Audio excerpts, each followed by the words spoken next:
Hola. From the west side.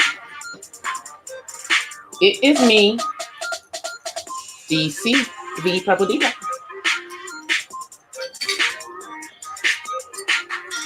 Welcome to Not So Random Track.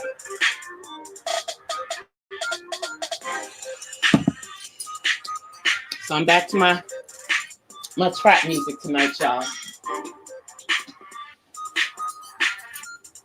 For my Thursday thoughts.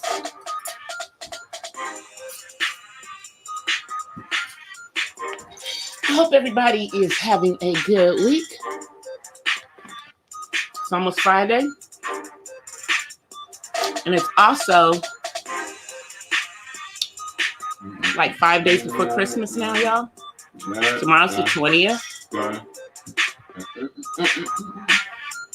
So it's getting close to Christmas for those of you who celebrate. So I hope you got everything you needed to get.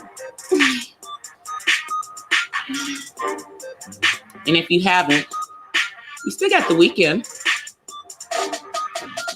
You still have the weekend.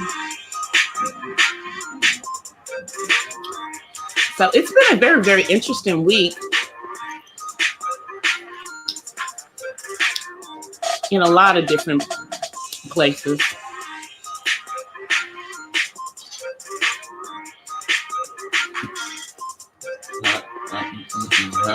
We've had kids doing crazy things, unfortunately, that have, hey, Barry.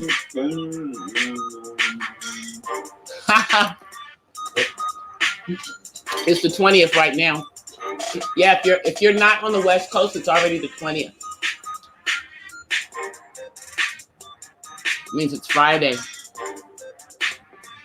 It means it's almost the weekend.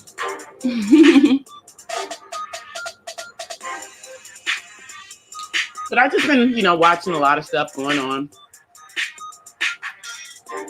this week.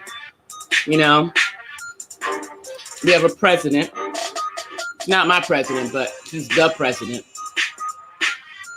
who is not taking being impeached very seriously. But if I were him, I would. If I were Donald Trump, I would take the impeachment seriously. I really would, But that's me. I'm a different breed. How are you doing tonight, Barry?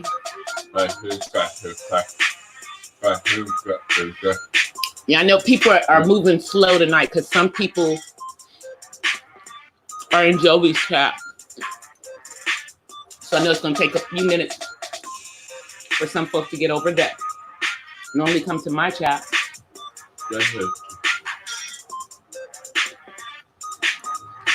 But yeah, I'm excited about, the holidays.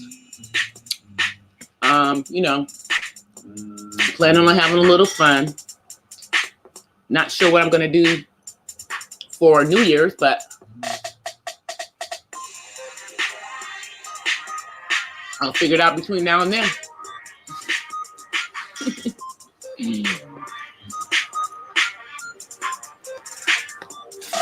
I don't know. I'm either going to be safe in somebody's church, or I might go to a traditional house party because I know a few friends who are having house parties. Because I don't know about in the rest of the country, but in the West, yeah, they shoot in the New Year. So I like to be inside, not outside when that's going on. It's just, I never had heard of that, It wasn't something that went on where I grew up because I grew up on the East Coast. But apparently, it doesn't just happen in the West now. You playing music at home? Yeah. That's probably a safer bet, Barry. That's probably a safer bet. I don't know, but the house parties that I'm, are pretty mild mannered house parties, because we talking about older folk, who really just probably gonna be sitting around more than they're gonna be doing any type of dancing, So I think I may go to that, or I may be sitting in church. And generally, I know like the church that I go to, we're usually out by 1. We just wait until all the shooting stops, and then we leave church and go home. So I may do that. That might be the safer thing to do, but we'll see what happens in regards to that. But it's gonna be a lot of fun stuff going on during the holidays, I think, for a lot of people. I don't know, for some people it might be a sad time of year, because some people are not happy in the holiday season. They're more lonely, and I tell people that if you know anyone who is spending the holidays by themselves, don't let them spend the holidays by themselves. Invite them over. Even if you just invite them over,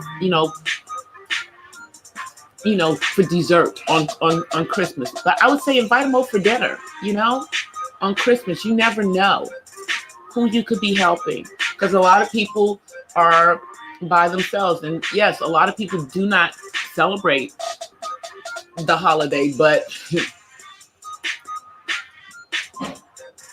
they still might like a nice dinner. They still might like a nice dinner on that day. So I always tell people it's the season of giving. Now, tomorrow or Saturday, one of those 2 days, I am going to give my history of Christmas thing, go through all the paganism that's behind the actual holiday versus it being the Messiah's birthday, because we know it's not. So I will go over that stuff on tomorrow, but not tonight. I don't know why my music has been doing this. It doesn't want to stay up for me. So, but that's okay. Hey, Uppity. You still at the hospital? Yeah, I was in the clouds on earlier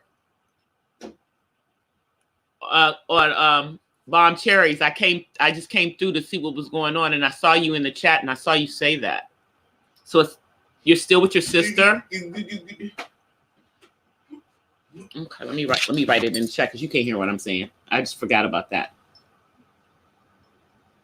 Thanks for coming. She can't see this. She can't hear me because she has her phone turned down. She's in a hospital with her sister. I thank her for coming, though. Let me just write this in the chat to her. All right. What? All right. Because I know she can't hear me. Because if she's sitting in the hospital, she's still at the hospital with her sister. And I think her sister's having a baby. Yeah, she's a little busy. She's a little busy. But I don't know how many people actually watched that The Masked Singer this season. It was actually really, really good. If you haven't seen it, spoiler alert. The winner was Wayne Brady. He dressed as a fox. Everybody swore it was Jamie Foxx because they have similar timbrances in their voices. But yeah, no. people have been really sleeping on Wayne Brady because, you know, I mean, yeah, we remember he can sing, but he can like sing. You know, I mean, yeah. So for him, this was like, it was like, that was major for him to win because, you know, even though, you know, he did Kinky Boots and he did sing a little in that, but, you know, ain't nobody been looking for a Wayne Brady album, but they'll be looking for it now. Because he did his own version of Blame It on the Juice. And he did it on the night that T-Pain was there, but he did a different version of it. He did it different than Jamie. And that's when I knew it wasn't Jamie. When he did his version, I said, oh, that's not Jamie. That is Wayne. You know, plus Jamie's short.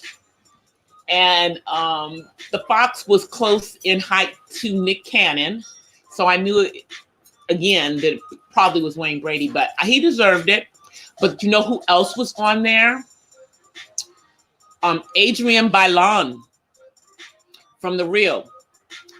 You know, people forget that little girl can sing, you know, because she wasn't really the one who people pushed forward in the Cheetah Girls. Hey, Marlon Music, how are you?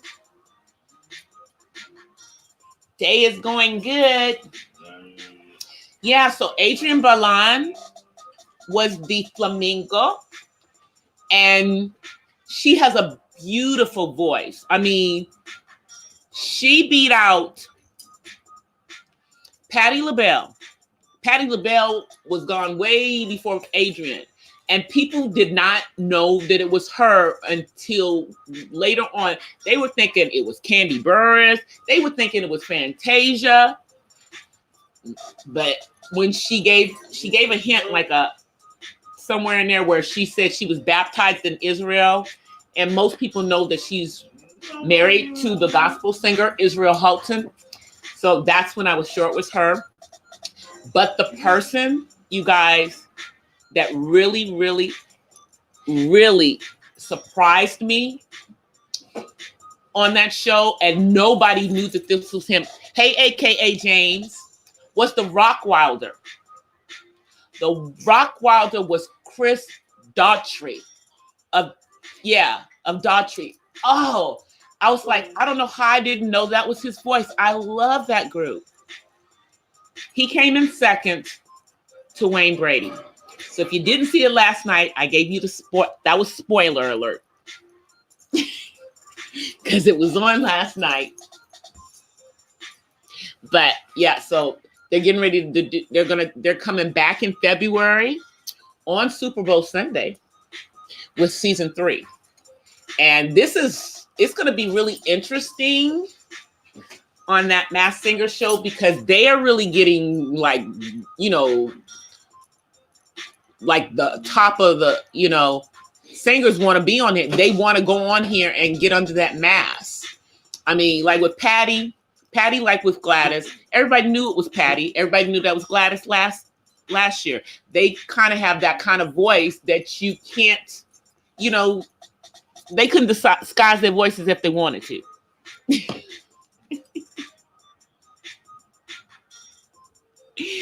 So I like this season of it because they had a lot of different people in there. They had 2 of the Cheetah Girls. They had Adrienne, and then they had Raven Simone, who were both in the Cheetah Girls. Both of them were in that group. Then we had Sherry Shepherd was on there. Who else was on there this season? Dr. Drew. Yeah, Dr. Drew was on there. And there was a basketball player on there this season. Victor, last name begins with an O. He could sing. He was the one who was dressed as the thingamajig. Yeah. I'm going to slaughter his last name because it's African, so I'm not even going to do that to myself. It begins with an O. I'm like, but, you know, it's not like there's a bunch of professional basketball players whose first name is Victor and last name begins with an O. I'm just saying. It's not a whole bunch of people. Yeah, it's not a bunch of them. But yeah, he kind of had a little thing for Nicole Scherzinger while he was on there. I don't know if it was, just while they were doing the show and stuff. But thank you for coming, Marlon. I know it's late for you. I always appreciate you coming through. Thank you. Thank you for letting me run, Marlon. I appreciate that. But yeah, it was pretty cool watching that. I like those kind of shows. I watched The Voice too. I was disappointed that those little girls Hello Sunday, did not make it to the finals. But those little girls are going to have a nice career ahead of them. They really, really are. And they're only like 14. But I think they're going to have a really good career. And the guy that won The Voice, Kelly was the only one who turned for him. He has a really good voice too. I really liked that the lady that was from Chicago, Katie. Yeah. She was on John Legend's team. She's going to do really, really well, I think, in the music business. I think she has the kind of voice that probably should have been out in the music business before. But how, especially for females, it's really harder when you are not a certain size, shall we say. And they make it harder for women to make it. But I think that The Voice was the perfect show for her to showcase. And I don't think that she will ever have any doors closed in her face based on what she looks like. Because that woman, that woman has a powerful voice. She reminds me of like Mama Cass. Y'all remember Mama Cass from the Mamas and Papas? Yeah, she's got that kind of voice. She's got that kind of voice. She got that kind of voice, like Mama Cass from the Mamas and Papas. I think who was in that? I think Michelle Phillips was in that group too. Yeah. But yeah, the Mamas, she has her voice quality just reminds me of her. I would say that it's kind of between that and maybe a Janis Joplin, but her voice, she can do things that they couldn't do with her voice. So I don't want to put her in that little box. But yeah, they actually had some really good singers on The Voice this year. But my only thing with that show, guys, is that nobody has ever really blown up off of that show. You had a few people that blew up off of American Idol, but only a couple of people. But on The Voice, even though they've had massive talent come through there, I don't know, nobody's really blown up. I mean, I thought that guy that won a couple of years ago, Chris Blue, I thought he was going to blow up. And okay, we're still waiting, because he was with Alicia Keys, and I know she's been producing for him and stuff. So we'll see. But, nobody's really made it from that show. I mean, whereas on the Voice, American Idol, you've had a few people. I mean, you had Carrie Underwood, you had Fantasia, you had Ruben, you had Kelly Clarkson, who's one of the coaches on The Voice. And even though she did not win and got eliminated. You have Jennifer Hudson, who went on to win a Grammy and an Oscar after that. So, you know, they've had, you know, some bigger impact with the people from that show than on The Voice. So I think The Voice needs to kind of figure it out. And I think part of it is that they stick them in that contract when they come off of their, you know, with that company, with that, I can't even remember the name of the actual label that they put them under. But basically, I think that their first album comes through them, you know. But I like the way that they did Rhythm and Flow, the hip hop show that was on Netflix. I think that was a better format, guys, because on that show, they just got the money and the artist is able to invest in themselves. They're not obligated to do anything. And as a matter of fact, I know the winner of Rhythm and Flow. His brothers, well, their whole family is musical. Let me just say that. But his brother is the hip hop artist Sir, is the younger brother of the D Smoke, who won Rhythm and Flow for rapping. So earlier this week, Sir, who has hundreds of thousands of fans, guys, hundreds of thousands of fans, which is like crazy to me because I remember when he was a kid that his mom could barely get him to sing, and he always had a beautiful voice, but now he's grown and blowing up. So he was performing at Novo Theater, which used to be Club Nokia in Los Angeles. And he actually had his brothers. He had D Smoke to come up there and do something. He had his oldest brother, Davion, to come up. And then he had his mom to come up there and do a little bit of something. And if you go on IG and you check out Sir on IG, yeah, it's he goes as Sir.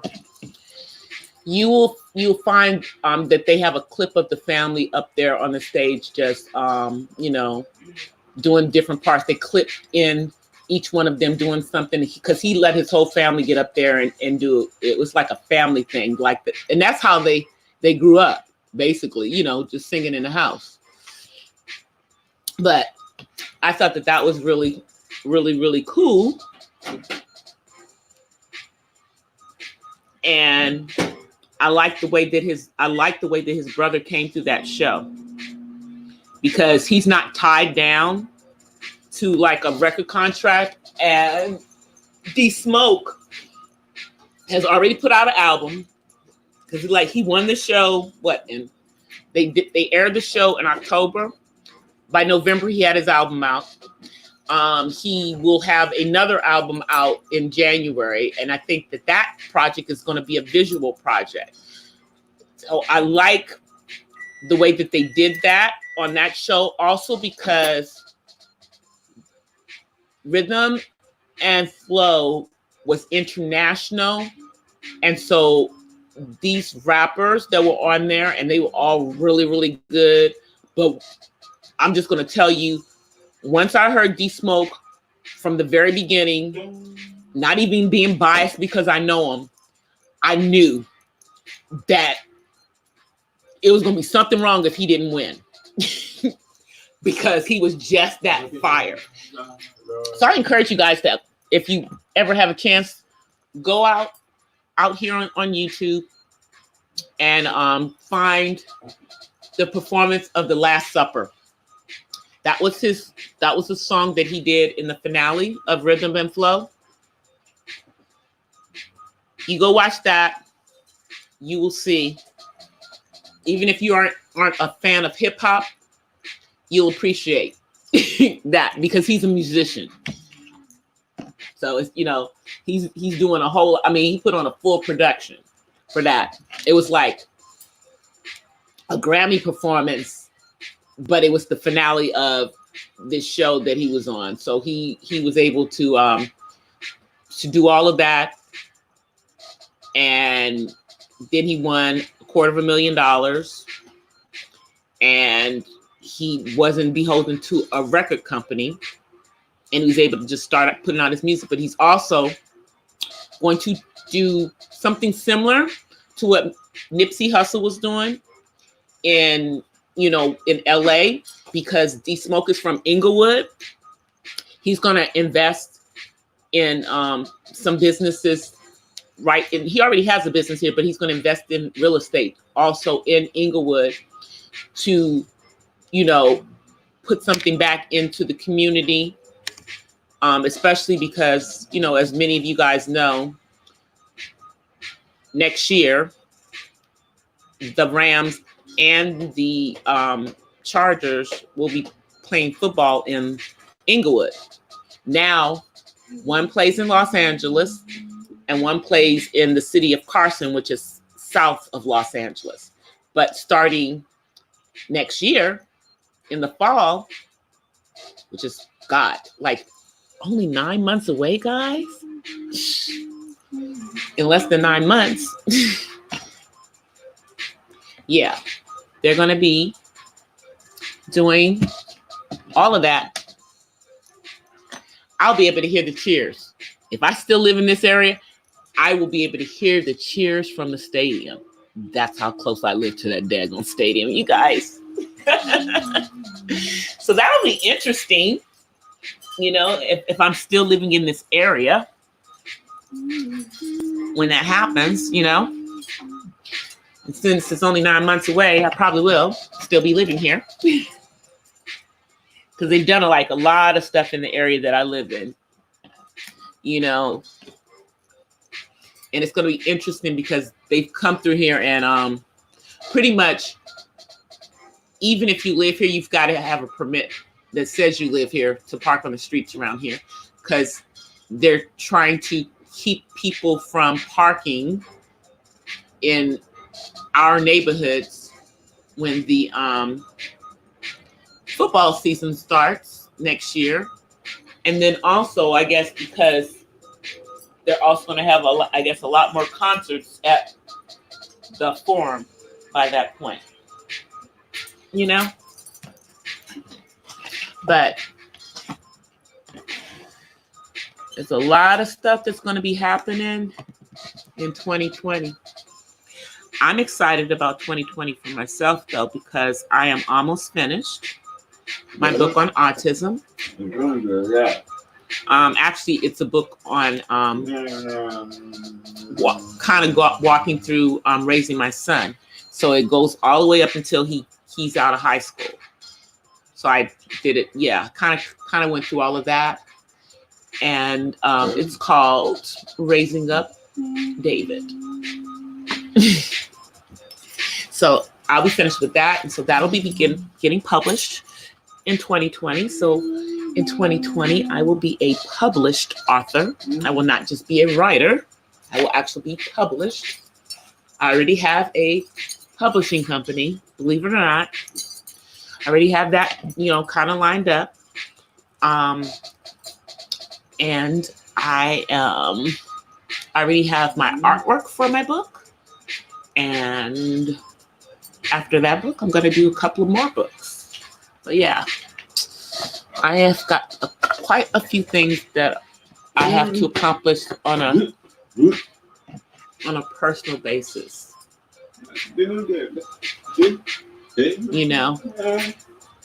I just can't believe that we are guys, we are really less than 2 weeks away from the end of 2019. And we will be in 2020. 2020 is on the way. Whew. It's going to be an interesting January, though. January is going to be interesting because we get to see what's going to happen with this president. And, we'll get to see, for those of you who don't remember the Bill Clinton impeachment, you'll get to see an impeachment. This will be my third one. This will be the third one in my lifetime. Isn't that's crazy? I've been around for all three of the modern day impeachments. But, you know, that's not saying much because we had one in the 70s. We had one in was the Clinton one in the 90s? Yeah. Or was it in the late 80s? I think it was in the 90s. Yeah. And then this is in the 2000s, and it's still been over 20 years since the last one. But I don't think that our president or the president is going to is taking this very, very seriously. I don't know how the two parties are going to be able to get this together. But it does need to be addressed, I feel, you know, because no matter how many times they try to turn it around for us guys, I mean, I was watching the hearings and I'm listening to what these people said, and, you know, they keep trying to say, well, you know, all presidents do stuff like, you know, tie things to certain things. Yes. Okay, they do tie things to certain things. You know, they may, you know, tell you that they're not going to send the money until you do certain things, but they don't generally have you doing things that would, you know, deal with elections. Completely different, you know. And in the last election, he encouraged the Russians to tamper.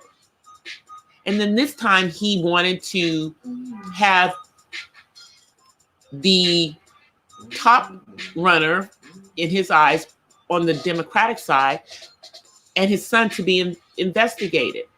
Now, I feel that is, you know, a misuse of power. I don't think that he should have done that. I think that it was wrong, you know. And the fact that the aid was held, even if, you know, they're saying, well, we didn't mean for it to be held. Nobody wants to hear that crap. You held it. You held the aid. You held the aid. So hopefully the judicial branch of our government will be able to look at this objectively, you know, as, you know,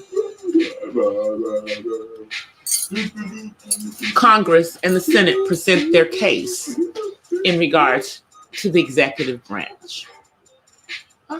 So we'll see what happens with that. But yeah, I think it's gonna kind of clog up the first part of our January for us. I think we're gonna have a clogged up January with that kind of mess. You know, just starting off the year, because I don't know how these people are going to be enjoying their holidays, knowing that they have to come back and do their job. They got to come back and do a job. Hey guys, if you haven't already, please hit that like button, share this live, and subscribe to my channel if you haven't already. Now back to our popular, back to everything else. I just don't want to forget that, because I always forget to say that, you know. And none of my normal mods are up in the chat right now. Hey PK Strange, how are you? Thank you for coming by to say hi. Yeah, I'm just talking about, you know, random stuff tonight. Just giving my thoughts on some stuff. That's all that's going on tonight. And right now I'm talking about the upcoming hearings that are going to be happening in January with our president. with this president, you know, I struggle to call him my president. So I'm just going to say the president. Because I don't want to be disrespectful, because he is the president. You know, I know some people are celebrating, you know, the impeachment, you know, and I, like I said, I don't even think he's taking it seriously, because I don't think that he realizes that no matter what else happens, that this really will be an actual stain on his record. You know, it is. It's going to be a stain on his record. I don't think he cares. And the scary thing is that if they actually do go forward and by some miracle, the Senate votes, and then the judicial branch also conclude that he has misused his power, I don't know how anybody's going to how are they going to get that man up out of there? Do y'all really think that he would actually abdicate the office if he got fully impeached? Do you think he would? I'm not thinking that he would, you know? And even though people were afraid back in the 70s with Nixon quit. He's like, I'm out of here. Y'all not firing me. I'm gone. See ya. He quit. Only president to ever resign. Yeah. But we know why he resigned. So that they could not fully impeach him.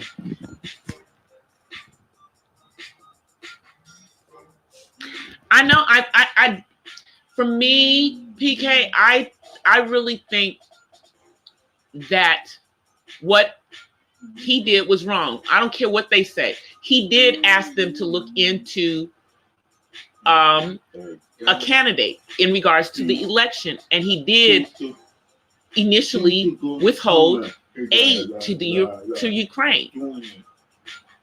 I mean, they're trying to say that all presidents do that, but all presidents don't do things that have to do with someone who may be potentially running against them in the next election. That's the difference. And he doesn't seem to understand that, nor do these other people around him, because he is under the impression that under Article 2, he can do whatever the frick he wants to do. This is not a dictatorship. This is not, you know, he's not an emperor. That's not what the article says. But the fact that he is interpreting it that way and no one's correcting him is a bit problematic. Problematic to me. Hey, Texas Made Food.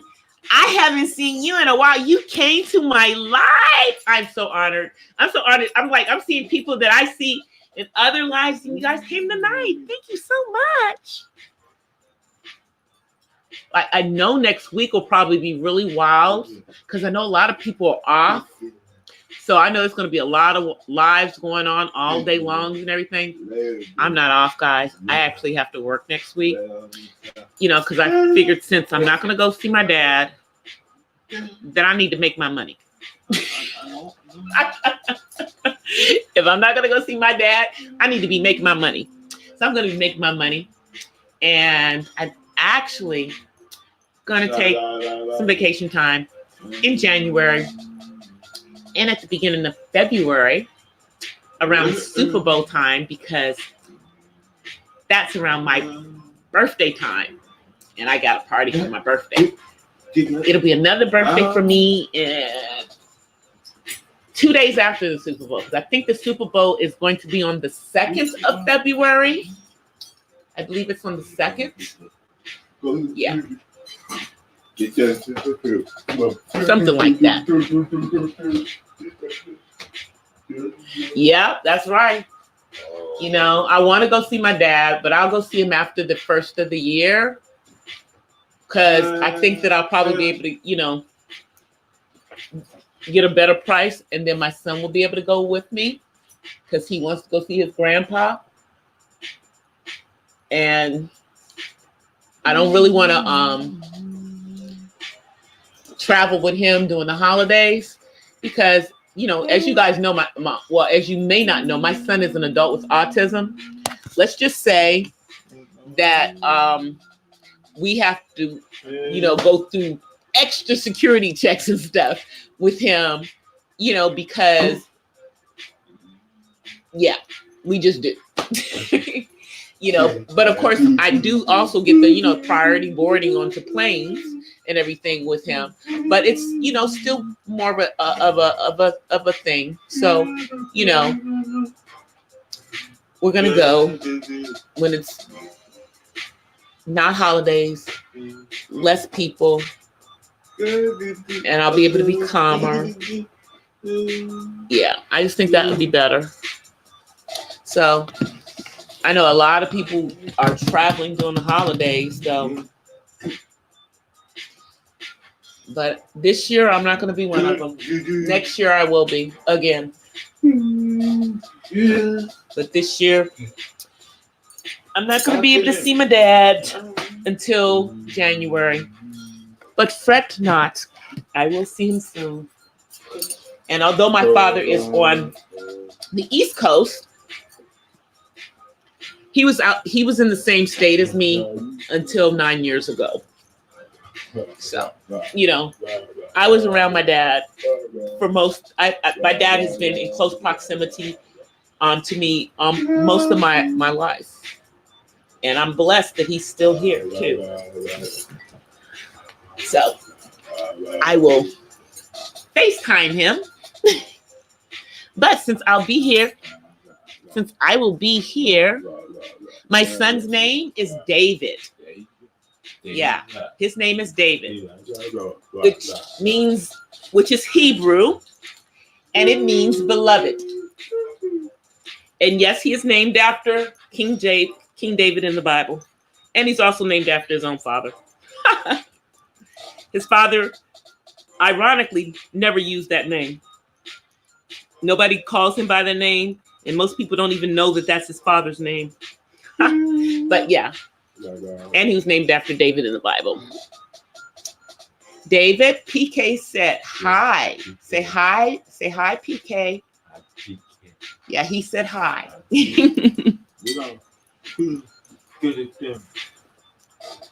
Yeah, my family. We kind of do that. I mean, my sister names my my nephew's name is Joshua, you know, and my son's name is David. And my brother, now he named his daughter something different. He didn't keep the biblical tradition. He had to be the different one. He named his daughter something different. But yeah, my sister and I both have the biblical names for our kids. Hey, Soul Alchemy. How are you? Thank you for coming through. Thank you for coming through. At least one of my mods popped in tonight. You know, I appreciate you coming through. Yep. I may like next week. I might do some lives where I'm doing some of my cooking. It's just I have to set everything up in the kitchen. But maybe I'll just have my laptop in the kitchen and just turn the camera on the laptop rather than doing it a different way, because I think that probably will be the easiest way. And then you guys can watch me cook sometimes and just, you know, and I can talk. Because I'm going to be doing some cooking on a couple of days. And since I am not going out of town, I'm crying about that inside. I'm going to change my work hours next week. I'm going to be working some crazy hours. I think I'm going to work East Coast time, so that for the West Coast, I'll be off work like about 2 or 3 o'clock in the afternoon. Yeah, but it just means that I have to start working at 5 or 6. I can do that. Work the East Coast so I can get off early, because I think most of the other managers in my department are off. I think only 2 of us are actually working next week. Yeah, so I'm gonna work earlier hours. I'll be available, after that if anybody needs me. But they can send me an email, or they can message me, because I do work from home, and so does everybody else. They know how to pick up. They know how to Skype. Hey, Matt. Thank you for coming. I knew you were over there with Miss Jovi. Or I did see you in the chat, didn't I? I did see you in her chat. There was a lot of people in that chat too. Yeah. It's really still chilly out here in Cali, guys. I know y'all think it's nice and warm here, but now it's been like in the 40s every night, and all week. And then it's not going to be a sunny Christmas for us. We're probably going to get rain. We're supposed to get rain starting on, it's going to come in on Sunday. And they said it will be raining off and on through Thursday of next week. So that's not good, though, because if we're getting that rain, that means as the rain is pushing out of here, it's moving back east, and that means eventually it's going to turn into snow, and it's probably going to be problematic for people who don't leave before Sunday from the West Coast. Yeah, it's going to probably be problems with the weather after Sunday. Oh, you missed it. Yeah, Jovi was on for like 2 hours. I was over there before I started, but I had to leave because she was still going. And, I had a timetable to keep for myself. So,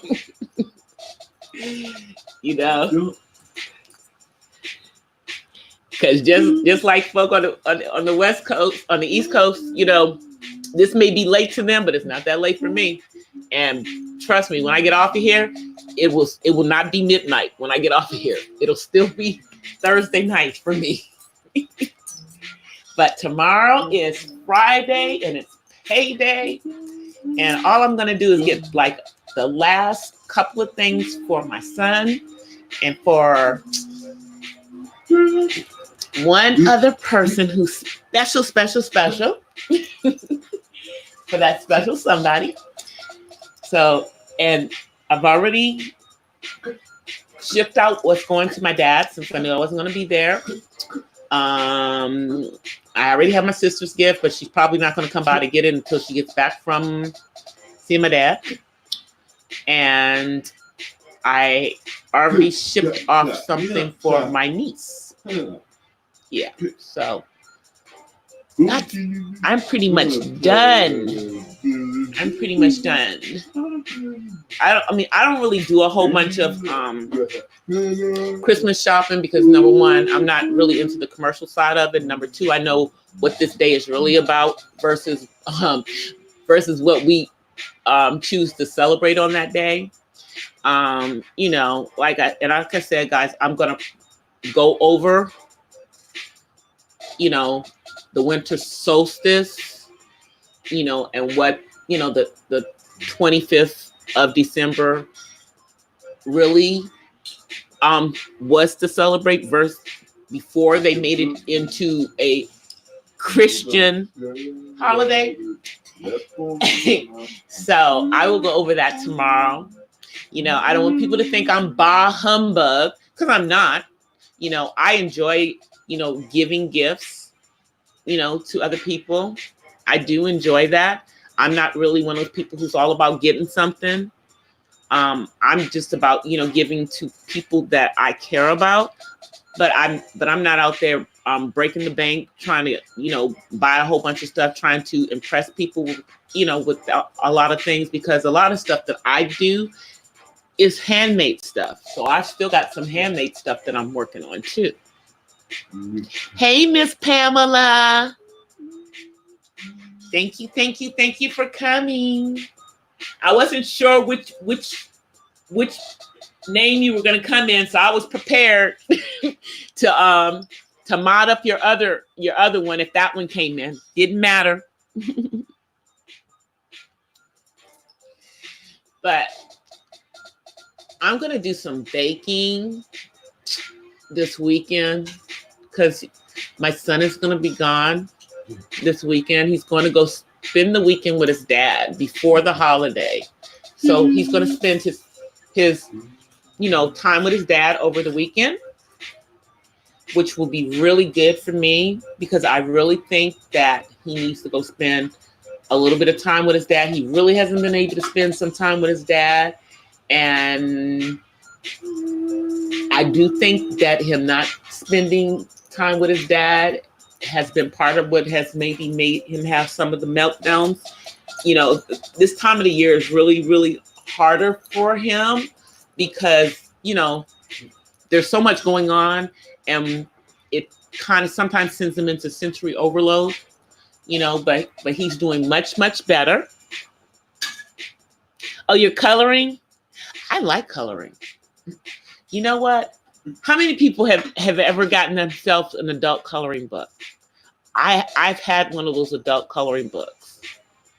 They are so much fun, guys. It is so much fun. And I'm an artsy person too. Okay. All right. Well, be safe on your walk.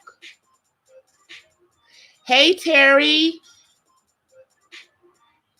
Good to have you back. How is your family? Is your family okay now? I'm glad you're back. Don't come in. All that go, get out.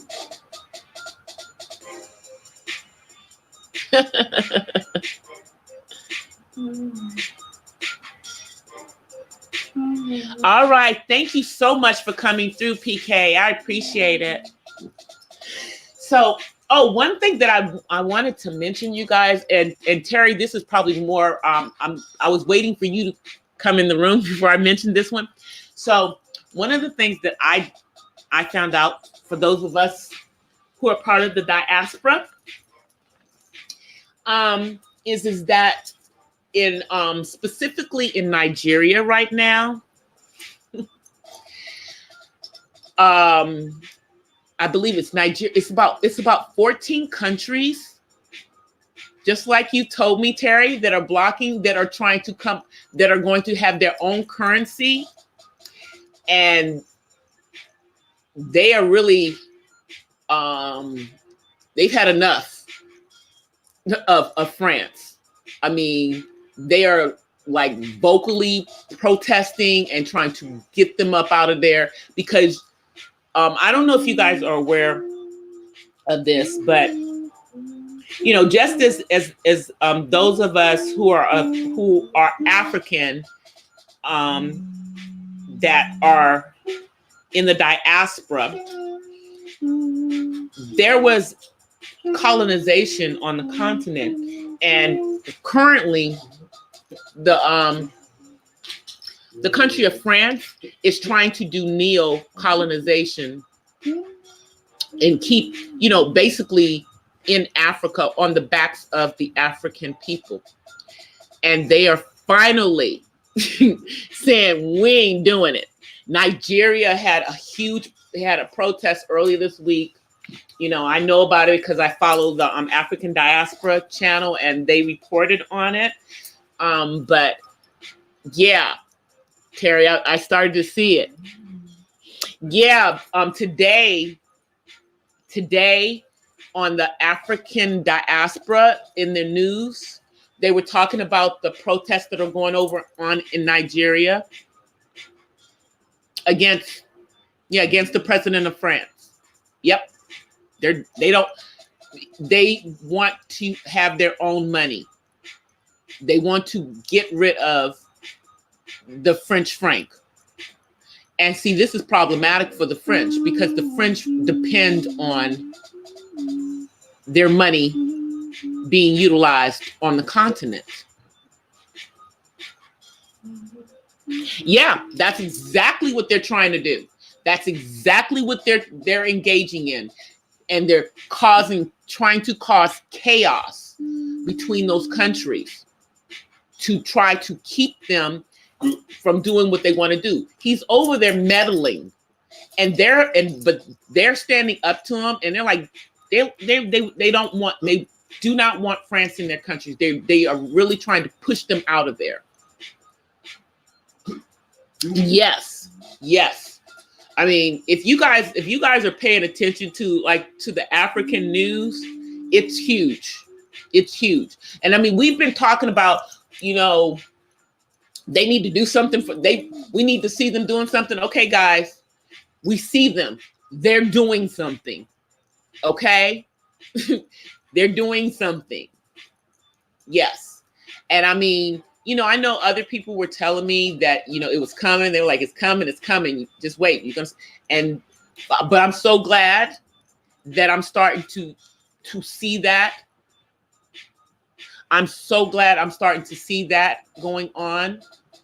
Now, the only thing that I wish would stop going on, and that is certain countries, such as South Africa, to stop fighting against immigrants from other countries like Uganda who have immigrated to South Africa, because I believe it's some from Uganda, some from Kenya that are there, because of things that were going on in their own countries. And let me just go back to Nigeria, because what you guys don't understand is that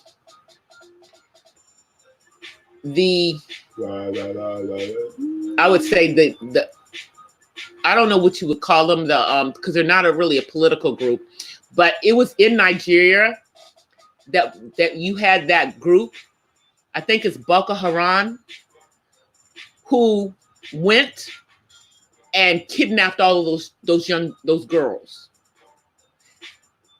That happened. Yeah, that was in Nigeria. That was in 2014. God, I can't even believe that was like 5 years ago. And to my knowledge, not all of those girls were ever returned. And the ones that did get returned, it took a long time. But I do not believe that all of the girls were ever returned.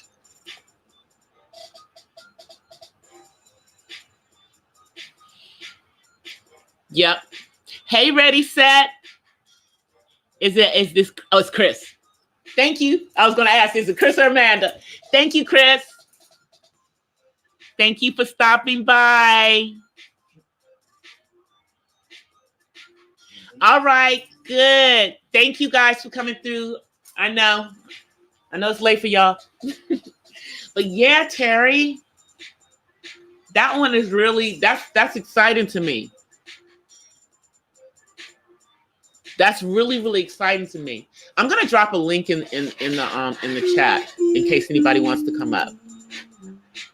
That's really exciting to me. I was really excited about that because all of that's going in line with all the stuff that we've been trying to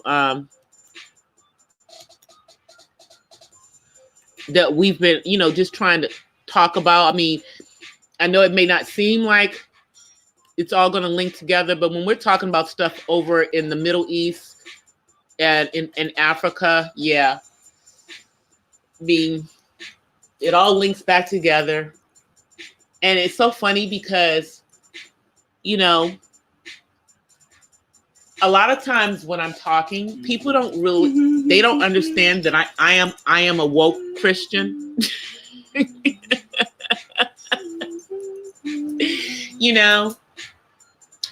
And, I mean, I try to study things that are going on, you know, as far as world defense and everything, because if you understand what's going on outside of this country, it kind of helps you to understand some of the things that are going on internal to our country as well. You know? Thank you, Ready, Set. That's right. Please smash that like button, y'all. You know, but I'm just excited that 14 countries, 14, so that's 14 out of 54 countries that are going to start their own currency. Why don't you put your, here, you want to take it? Okay. His phone is dead, y'all. Y'all know what happens when his phone dies. He gets really upset. Your phone's dead? Is your phone dead? All right, go ahead. You got it? You got it? Okay, plug it in. Yeah. So tomorrow I'm going to go get him his own charger. The reason he's been on a charger with me for this week, guys, I'm just going to share something with y'all, is that he has no filter when it comes to calling people. They may get called at any time, day or night, rain or shine. And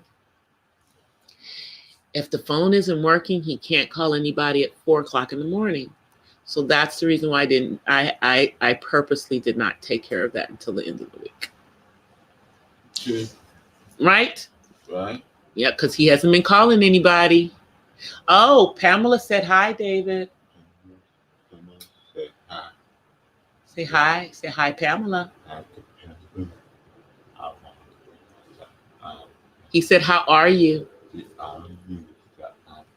He said he's fine. Yeah. He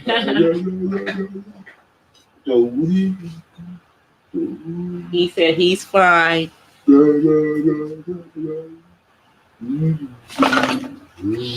Yeah. So I kept it, you know. He'll have his own tomorrow, you know, because I don't like sharing my my power source. I don't like sharing my power source with him, but you know, it was a necessary sacrifice, you know, in order to control what was going on. But yeah, I was just so excited about that information coming out of the continent. That was very, very, that was a good end of the year present, you know, because, you know, my frustration has been that, you know, we, you know, for all intents and purposes, although our ancestors were enslaved in this country, have probably a little bit more economic freedom, even though it does not seem like it, than our brothers and sisters on the continent. You know, because yeah, our country may owe monies to different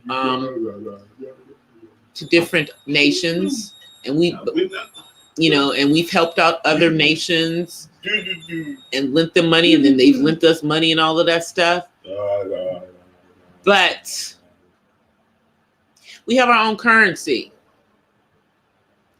and I don't blame these African countries for finally getting to the point of wanting their own currency. I just want to know what took so long, you know, because I know it was something that was prior, that they had you know, in prior administrations and different, you know, like with Gaddafi and some of the other ones.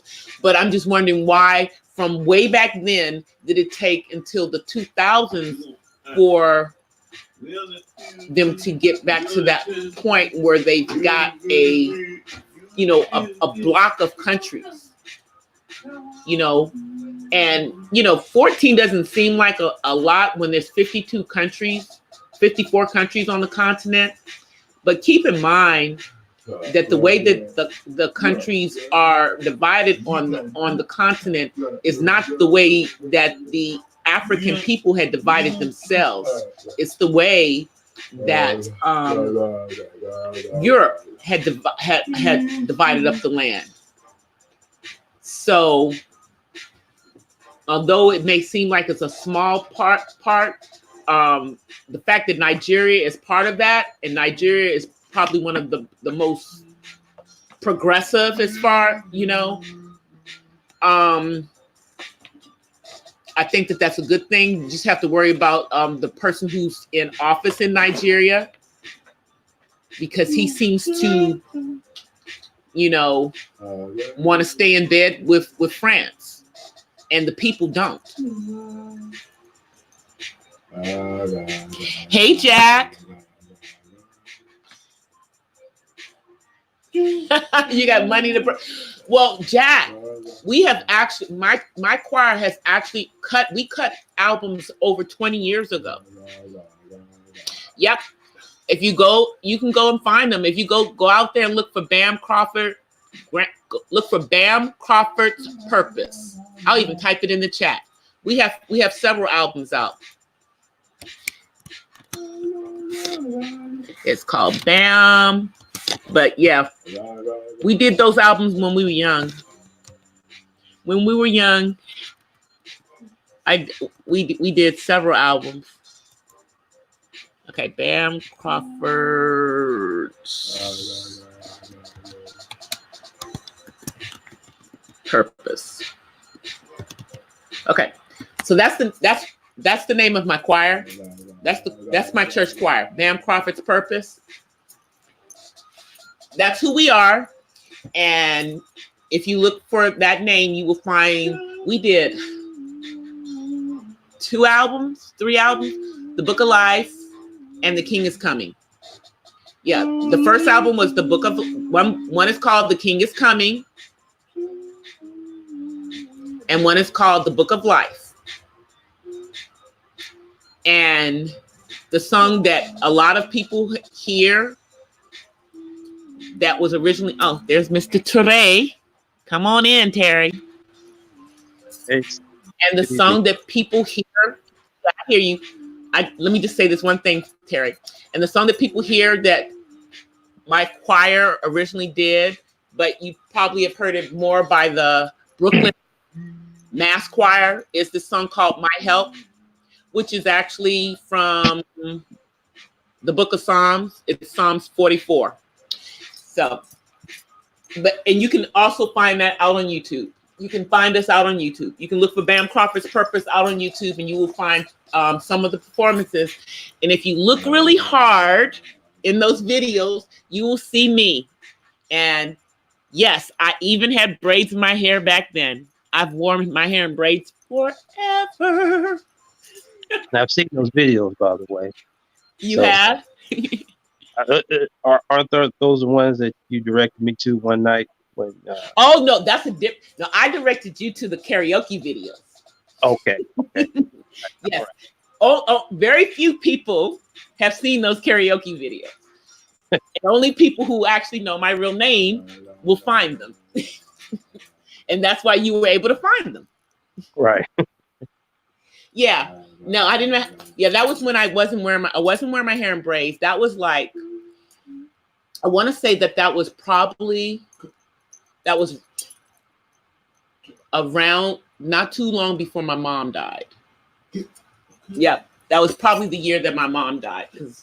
Because I was going out a lot and singing songs, in the evenings during that time period. And I had my hair blown out, flat ironed. So Terry, what's your perspective on what's going on over in the 14 country block? Well, I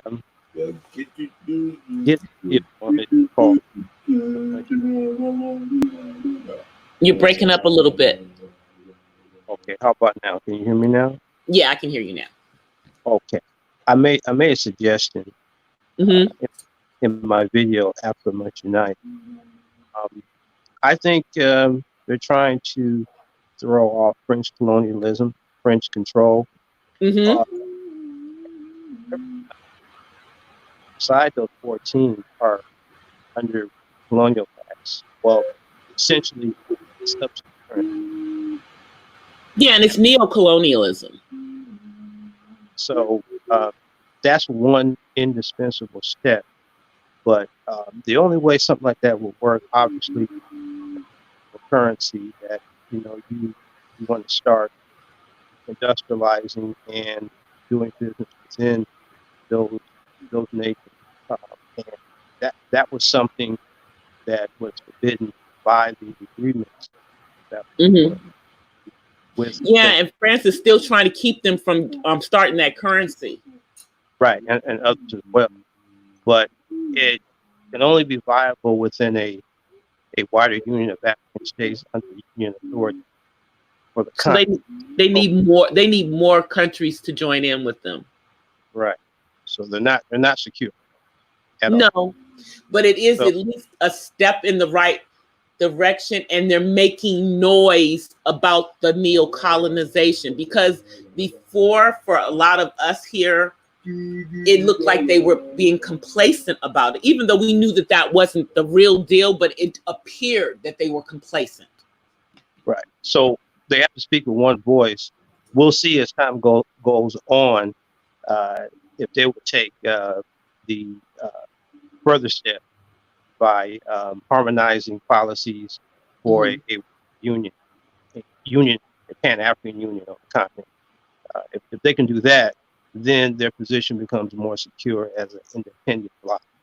If not, they're still beholden to their agreements that they made. One of the things that they were forbidden to do, if they, and people may know this, but what I found interesting, if ever they discovered new resources, Mm-hmm. this restrictive agreement, this colonial act that they're under, and in fact, the group is called the French Community. That's basically what it's called. Um, there, France have the right of first refusal, meaning that they could monopolize that new resource, whatever it may be found. So again, everything. Not only the multinational corporate tentacles are in Africa. At the same time, their reserves, about 65 to 85% goes into French coffers, and that money has obviously been converted. And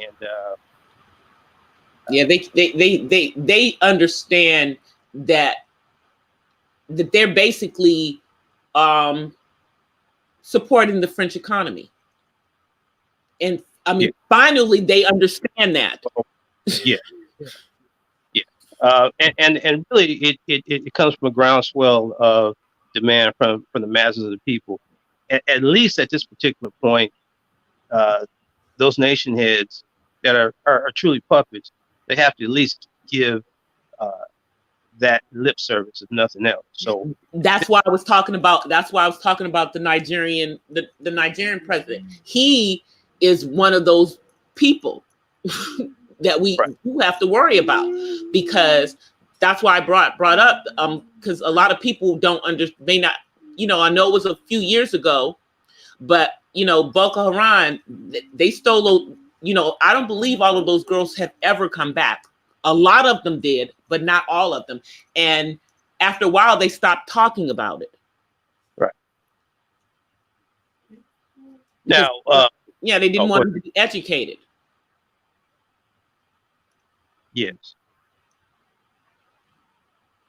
It's also important to note that there are forces inside these nations that are neo-colonialists as well.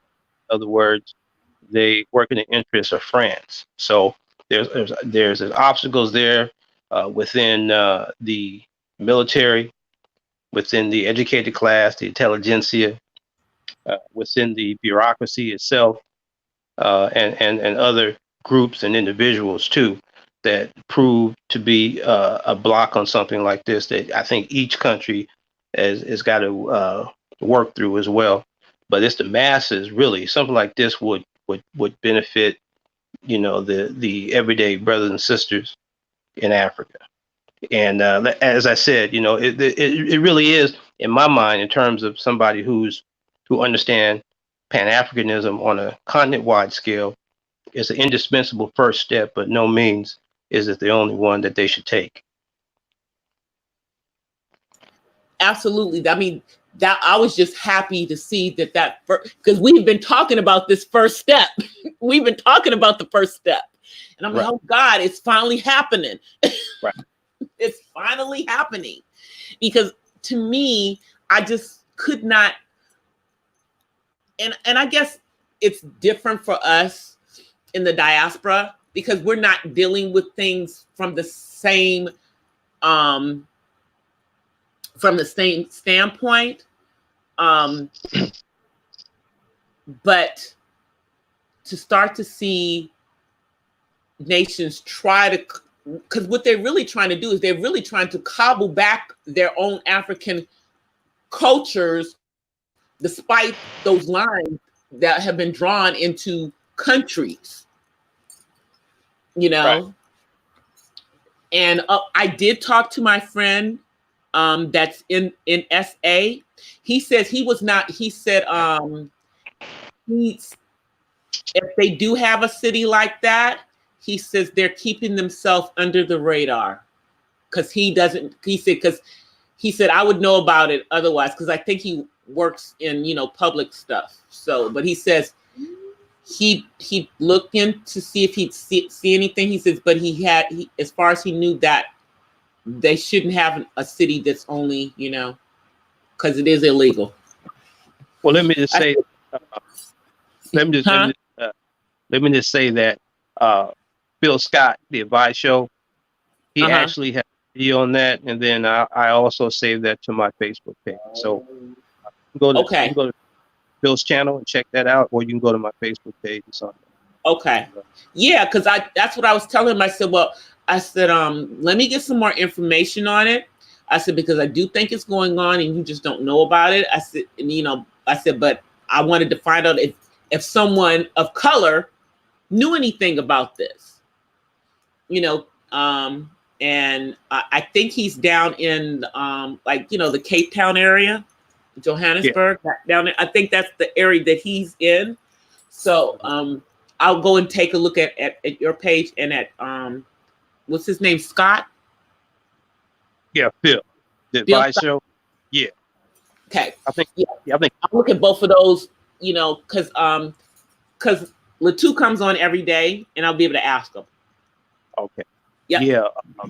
Because he is in SA, and it's better. That's why I'm like, well, shoot, I know somebody in South Africa. Let's just start asking, But he is one of the, one of the people that's, trying to, they don't want their country to be up under European rules either. Well, I mean, if African independence means anything, that's intolerable. So they have tried to keep them control. Yeah. I guess my only issue is that with that 14 country alliance that that they have together, right. Have they started to deprivatize the resources and get their resources back? I don't know as of this minute. I don't know. That's something. Yeah, that would be my, because if that's the thing, and I see Matt saying that in the chat. That's exactly what we were all saying is that, we know that the continent probably has the majority of the resources, but the people who live on the continent themselves don't have control over those resources. Those resources are being controlled, by the United States and Europe. Let's just be real. I mean, you wonder how the Western nations. So, yeah. So that would be the next step is because they have to have something to put behind that currency. And if you've got your own, if the country has control of their own resources and they're no longer privatized, but governmentized, I mean, Yeah. it makes no sense to me that South Africa doesn't own its own diamond mint. That they haven't taken back those mines, that they haven't taken back the gold mines. But we're still talking about the same thing, where really the outside trappings of sovereignty. Yeah. But the actual economics are still controlled by those who did during the apartheid regime. So they still control. They still have economic strength in Africa. Yeah, that's the point. It's like, that is neoliberalism in and of itself. Yeah, everybody, they look free, but they're not free. Right. I'm like, we're freer than they are, and we're the ones who were enslaved, and we're freer than they are. Well, there's no black control in the major parties, so I would beg to differ, but I understand what you mean. I mean, I'm talking about as far as being able to live. That's what I mean. I understand. Yeah. Not as far as being in control of a party. No, our country is our country. I've already said that is that, our country is basically run by white men over the age of 70. That's who runs our country. Yeah, and unless you control a nation, its policies, its institutions from top to bottom, its implementation, its currency, then you really have nothing, really. Right. You're just players in someone else's scenario.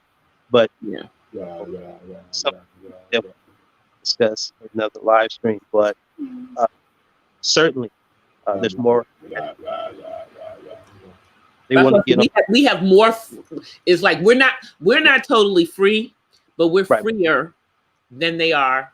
Yeah, of course. Yeah, it's some individual privileges and some visibility, but I think when you really want to get on the road to development, you definitely have to control resources so you can industrialize. You can set up an infrastructure. You can set up a rate of exchange, trade, commodity trade, and you have to look at your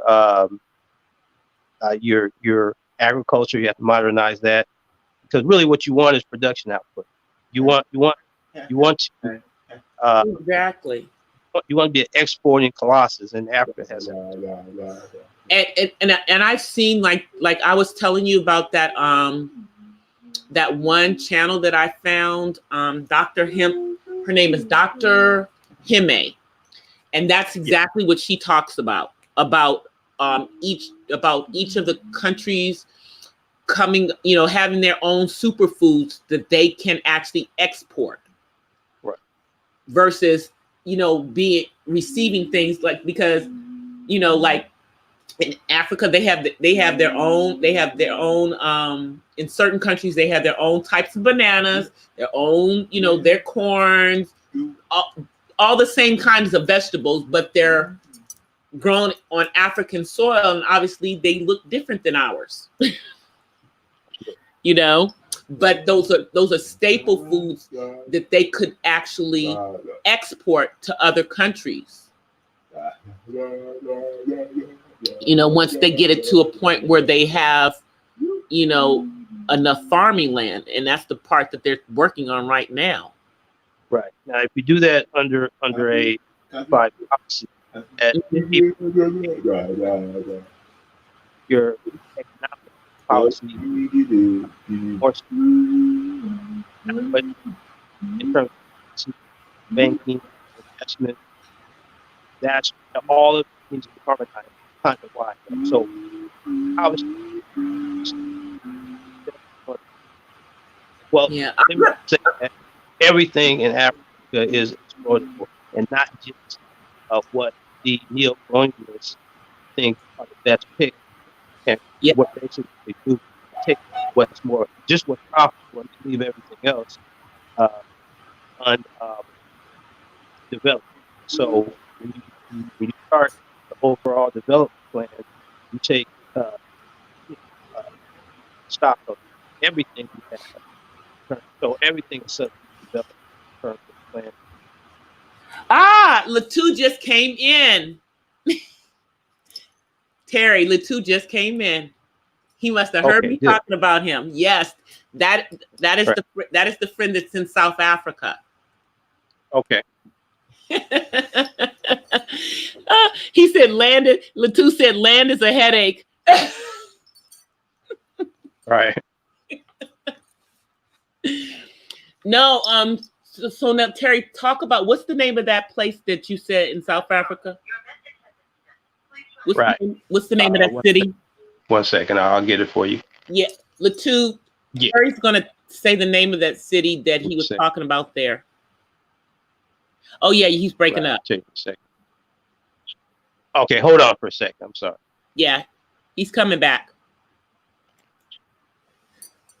He's breaking up a little bit. Yeah, because I had told him that you didn't know about it, and I said, okay, well, give me more information, and I'll go back to Latu. It's called Orania. Operania. Did you hear that, Latu? Orania.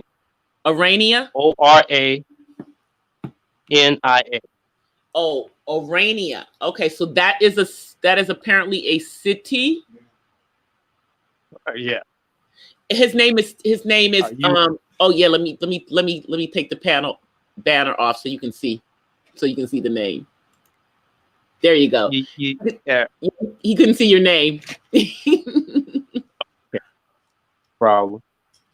Yeah, but that's the name of the city, Latu, that he was talking about, that is in South Africa, where they are still operating under principles of apartheid, and no one who is non-white is allowed into that particular area. That's why I was asking you about that, because we know that apartheid is supposedly illegal in South Africa, and that there will be a city that is actually practicing it. So now you have the name of it. If if you see anything about it, let me know. We would be very interested, since you're actually in the country and we're not. It would be interesting. I have some other friends that are there, but they're not actually South Africans. They're Americans, so they're probably might not be able to get as much information as you would if you just, snoop around. Yeah, he said he's going to look into it. Okay. Well, sis, if you're at your computer, if you want to open another page and go right to my Facebook page, you'll see it. Right. Yeah, I'm going to look at it. I'm just not going to show it on the screen or anything. So, but I'm looking. Oh, absolutely. Yeah. Oh, absolutely. Yeah. Thanks. He said, thanks for bringing it to his attention. He's going to look into it. Yeah. That's why I said I have a friend that's in South Africa. Let's ask him. So he's going to check out. Yeah, he's going to check into it. Because Latu has told us some other things that have been going on over there, that we didn't even know about. He's kind of, as far as, the human trafficking and everything, which is also an issue everywhere. We're all dealing with the human trafficking. Did you guys hear about that young lady who faked her own kidnapping? No, I haven't. Yes, in Harlem, New York. I believe her name was Carolyn Sanchez, 16-year-old, who faked her own kidnapping, had some men come and kidnap her with her mother walking down the street. And then when they found her the next day, they found out that she had staged it. It was staged. Yeah. Because she didn't want to stay she doesn't like living with her mom. Yeah, I see it now. Yeah, and her mom apparently, I think her mom wants to go back to wherever it is that she's from, and the daughter doesn't want to go. So she did that. I'm like, what's wrong with this girl? I mean, this is Jesse all over again. Staging something Yeah. for attention. For attention. Yeah, but she staged that thing. I don't even know if it was over some boy or not. That part I don't know. Maybe it was, which would be stupid again. And then, we had, they had the other one, I think she was 14 or 15, who, started up a plane and ran it into a building. No, I haven't heard of that either. I was like, the kids have been on one this week. Because we had the shooting over the weekend at the mall, and that was two like 14, 15-year-olds shooting in a mall. Then we had the young lady who stages her own kidnapping, 16-year-old, and then we have another 15-year-old who sneaks onto an airstrip and somehow gets into a plane and starts up one of the engines. She jacked. Oh yeah, she was jacking one of the planes. I'm sure it was, like one of the like the Cessnas or the jet streamers, one of the small planes. It wasn't a big plane. It was like one of those small, expensive planes. But yeah, she ran it into a building. But she started it, and I guess most people don't know that you don't have to have two engines to fly. All she needed was that one engine, and she could have gotten off the ground. Was it jet engine or was it propeller? Was it like it was a propeller? Oh, okay. It was a propeller plane. Yes. Right. Yeah, it was a propeller plane. So I was just like, the millennials have lost it this week. I mean, the young lady staging her own kidnapping, and I know she's going to probably end up doing some jail time, or she's going to go to juvie. She's going to be in juvie. She's only 16, but she's going to go to juvie. And right when we're dealing with kids getting snatched. And people are not paying attention to, Black and brown girls being snatched. And then we have somebody who stages something. So. Oh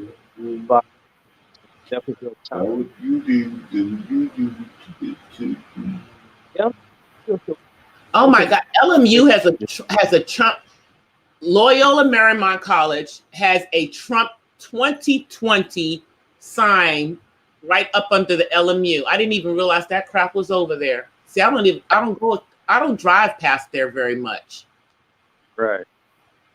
Yeah, I guess they're getting ready to have they're getting ready to have some more I guess debates in Southern California. I'm so sick of this whole thing, y'all.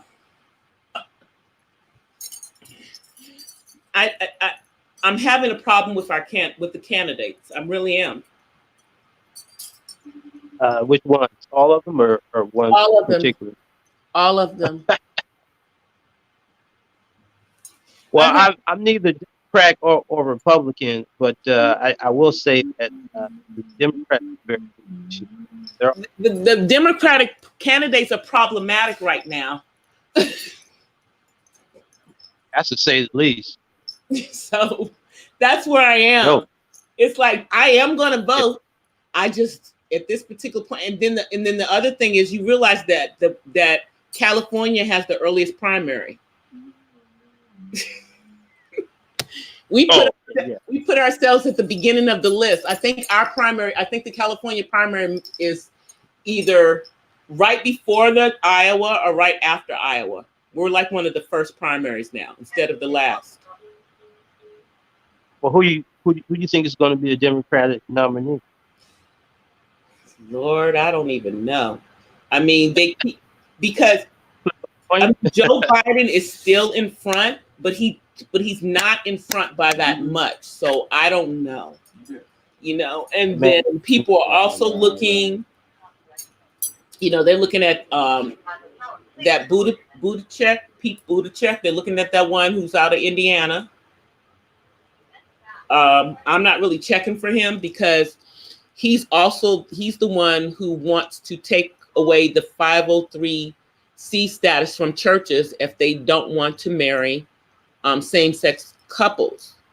And that's yeah, and my opinion is that they still have the right to not marry them if they don't have, churches don't actually have to do it because you made it legal in the state. That means they can go to a justice of peace, because state law does not make it a religious. You know what I'm saying? It's not a religious thing anymore. You've made marriage a state thing. It's not religious. Well, isn't that the Second Amendment about the separation of church and state? Yeah, exactly. Yeah, so but he's threatening that any churches that don't want to do that, if he becomes president, that he'll take away their nonprofit status. Now, I happen to go to a church where my pastor doesn't care. She said she has no problem with that. They can do that. We'll be okay. You know, now some other churches may not feel that way, but you know, we don't happen to belong to any specific denomination. And, you know, I mean, I don't have a problem with people getting married if marrying whoever they want to marry, I guess, you know, because I've gotten to the point where I can't look at marriage the way that I thought of it before. You know, I always thought of it as something that was, you know, a godly ceremony, but they've made it into a logistic thing. So it's not even about God anymore, to be honest.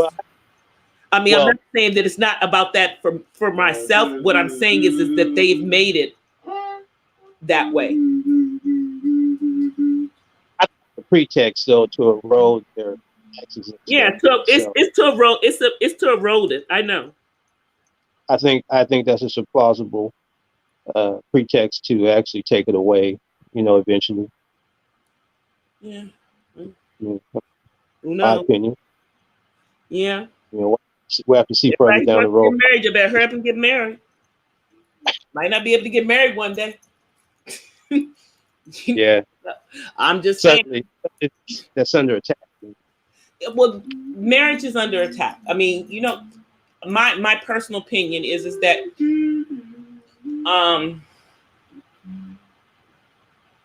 I have a relationship with God. And I never voted for same-sex marriage. I didn't, you know, but it's the law of the land, and so I respect it. I abide by it. That's all I can do. But since I'm not marrying anybody, but even if I was an ordained minister, I would not be doing that. Would not be the marriages that I would be performing, I don't think. If I were an ordained minister. But that's just me.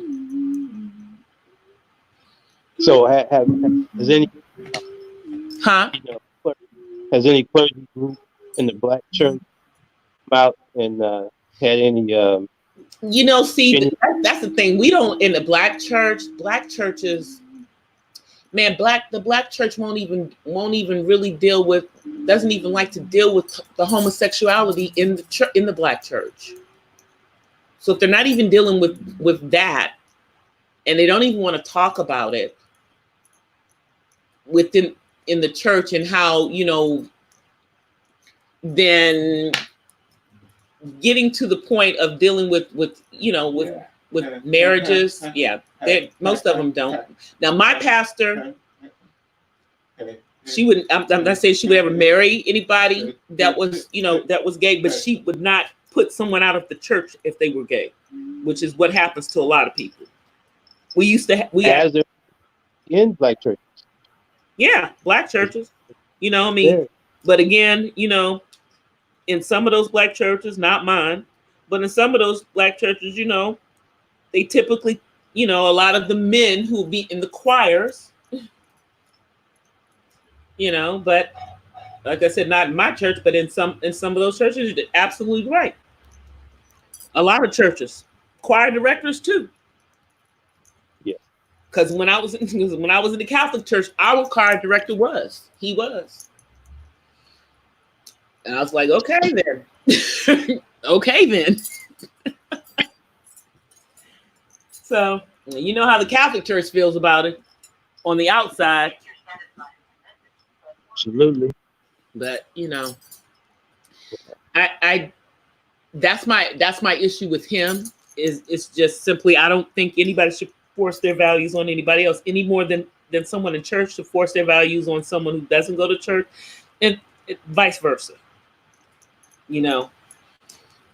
And then is Cory Booker still in the race? Is he still running? See, I don't even know is he still running?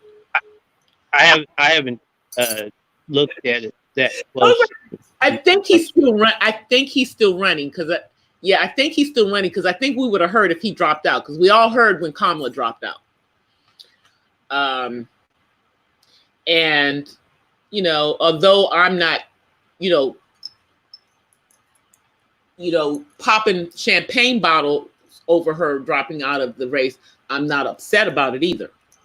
So, right. Because, you know, I mean, you and I live in the state of California, so you know we have a different opinion of her than the rest of the country does. Yeah. Yeah, she is not for the black man at all. That's my opinion. You know. I agree. I think her area is one of prosecutors. Yes. Politicians. That's it. I mean, she would probably make a good U.S. Attorney General someday for someone, but I don't see her as president. No, I know. And you know, like we've already said before, is that, you know, is as progressive as we may think the country is, they're not ready for a woman. They're not going to put a woman in the office of president. It don't matter what color she is. They don't want a woman president in this country. You know, I mean, they said that so clearly when they elected Barack Obama. That was like when they elected him, I said, Hillary, they're telling you that they would rather have a black man than have a woman president. They're telling you that right now, Hillary. You're not listening. And then she ran again. And she did get the popular vote. You know, I think if Biden had run when Hillary ran, I think it would have been that would have been the better move for him. But I understand why he didn't, because, you know, he had just lost his son. So he really wasn't in the state of mind to be trying to run a country. But now he feels that he is, you know, but again, he's old. Everybody's old. Everybody's old. Most of them are old. And I'm not, you know, no discrimination, but it's like everybody's like over a certain age. And to me, that means that that gives them a certain mindset. I don't see how any of them are going to be bringing anything new. They're all dinosaurs. Exactly. You know, I mean, we have senators and congressmen that are in their 70s and 80s. Let's be real. You know, isn't the Speaker of the House about 80 years old now, I believe? Yeah. Pelosi. Yeah. Yeah. And And I'm telling you, I did not know that our governor was her daggone nephew. Talk about nepotism. I never knew he was related to the speaker. I never knew he was related to her. It never even crossed my mind. You know, but she is his aunt. He is her nephew. So, you know, and man, I don't even know what to say. I don't even know what to say about Gavin. I don't know what to say about him. You know, I just don't. He was the lesser of two evils. That's all I can say. He was. He was the lesser of two evils. Are you a Democrat? No, I'm not. You know that. You know I'm not. Right. Did I? I'm seriously. Not, I am nonpartisan. I've been nonpartisan. Okay, yeah, I remember you saying it. Okay. Yeah, I'm definitely independent. You know, right. Since California finally passed the you know, I mean, obviously you have to decide when you go to vote which party you're going to vote for, but you know, I'm registered as an independent, and what they're saying is that independents are growing and Democrats and Republicans are not. More people are moving into the independent in the state of California. Yeah, that it's growing. The independents in California, those of us who are nonpartisan, that number is growing in this state. Not surprisingly. I'm not surprised about that at all. But yeah, I'm not either. And yeah. probably. I mean, when I first voted, I was a Democrat. You know, when I was 18, I was a Democrat. But by the time I was 30, I think I had gone to nonpartisan. Yeah, matter of fact, I was the first one. My sister and my brother did not stop being Democrats until later. I was the first one to stop being a Democrat. I'm always the rebel, though. So I'm the rebel. You know, I like to say for the chat, if anyone's interested in Malcolm X and his speeches, there's a book called Malcolm X Speaks. It was edited by a gentleman called George Bretman, and he talks about the Democratic and Republican parties. And even though it was 1964 when he spoke it, and he Ain't much changed. Pardon? I said, ain't much changed. Yeah, it's still on point. It's still relevant. So I think for those who haven't read that book, I would strongly suggest reading that book at this particular time. You can get it. I'm sure you can get it at Amazon or even maybe in a library. I'm not sure, but Amazon you can get everything. It. You can read it. Yeah, Amazon has everything.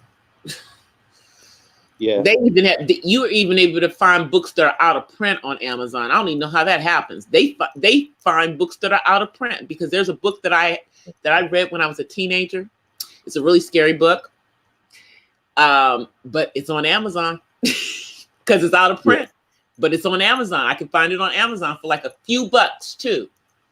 That book scared the heck out of me when I was a kid. I read it when I was a teenager. It's called The Exorcism of Jenny Slade. Never heard it. I know you haven't heard of it, but it came out around the same time as The Exorcist. And it was totally fictional, but it was scary. It was more scary than the real Exorcist book that was based on a real story. It was more scary than the real one. But I was a teenager at the time. Keep that in mind. And I always read those kind of books. I read all of Anne Rice's books when I was a teenager too. So I've had I stay in books. I stay in books. Yeah. They don't. The only fiction I read. Well, that was nonfiction that you're talking about. No, that was a fictional book that I read as a Okay. kid, as a teenager rather. It was probably not age appropriate, but who cared? I was reading it anyway. Yeah. Do you remember this movie called Remo: The Adventure Begins? Yep. You remember that? Well, I don't know if you know that came out of a book series called The Destroyer. Yep. And one time I had all those books. Now that was the nonfiction book for me. Was that I don't have them now, but I should have kept them. But man, I was really into that though. Yeah, I was really into that. Most people don't even know most movies are based on some book that somebody wrote. That's where they get most of our movies from. Mm-hmm. Sad to say, people are too lazy to read a book, but they'll watch it. Yeah. They will watch a book. But I was really excited when I saw that today. I almost tagged you in their comments saying, "Teray, come look at this." but I know that you subscribed to their channel. So Okay. yeah, I knew that you subscribed to the channel because we'd already discussed it. Yeah. Yeah. But definitely. They do have some interest. I mean, I like finding out things that are going on the continent, and I like the perspective that they give from the news perspective. And then there's a couple of other YouTube channels that give really good news from the continent. Because I mean, other than looking at these, there are a couple of like cable stations where you can get things from the continent, and I know they used to have that channel called the Africa Channel. I don't know if it's still around, but for us here in the United States, we're basically limited on what's going on the continent, but we can find out everything that's going on in Europe. Right. You know what I'm saying? I'm just making a point. We can find out everything that's going on in Europe, but it's very hard to find out what's going on the continent of Africa and in South America. Because does anybody think that the Amazon is not still on fire? Does anybody think that fire went out? Has anybody heard that the fire went out? There's primary sources that can be gotten though. Yeah, I mean, but it would be through the but I'm just saying for months nobody was saying anything, and the fire was still going on. Yeah. True. The fire was still going on. Amazon fires. I'm looking. I have to, because I'm just wondering. I'm just looking to see if it's still, because I know, like, the last time I checked at the end in October, they were still going. And let's see, Amazon fires. Yeah, it looks like they have gotten them under control finally. But that was at least 4 months. At least 4 months that those fires were going. And I've never been to the Amazon. However, I do know that the Amazon is the world's largest resource of trees.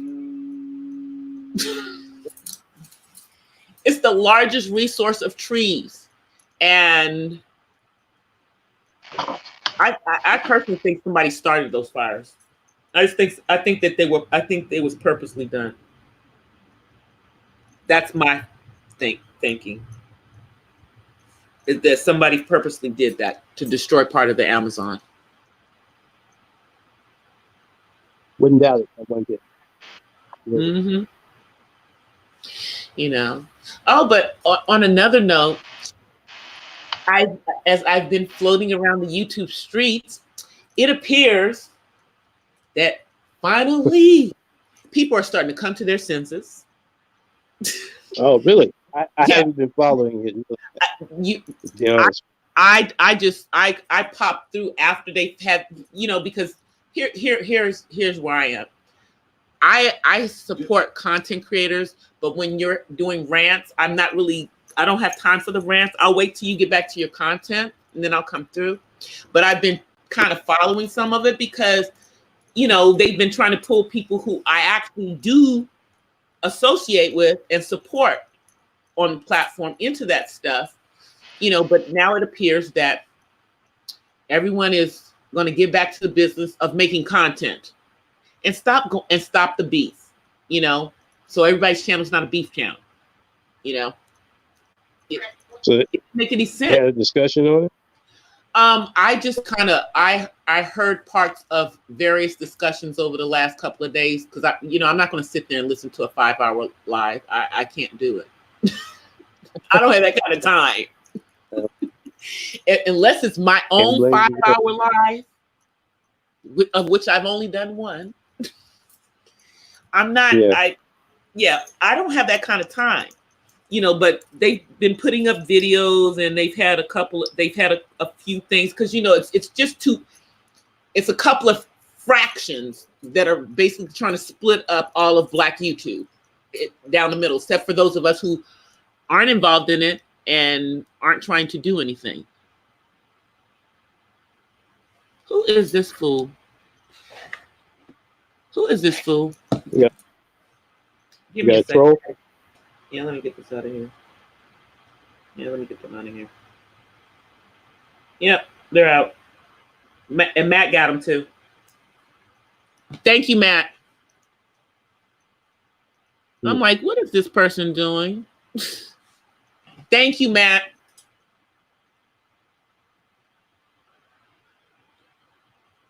Yeah, we had a troll. Yeah. Who knows what they were about? They were saying something crazy in the chat, though. I don't even understand.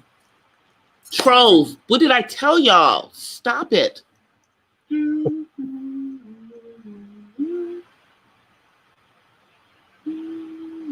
Oh, it was 2 of them? I only saw the second one.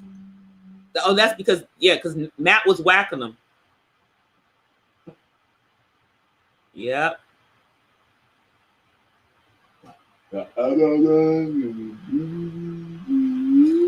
Yep. So anyway, but yeah, that's apparently what's going on with those things. I guess everybody's going to go back to, or at least that's what they say, is that they're going to be, doing content and not focusing on whatever the heck this was that was going on, because we weren't a part of it.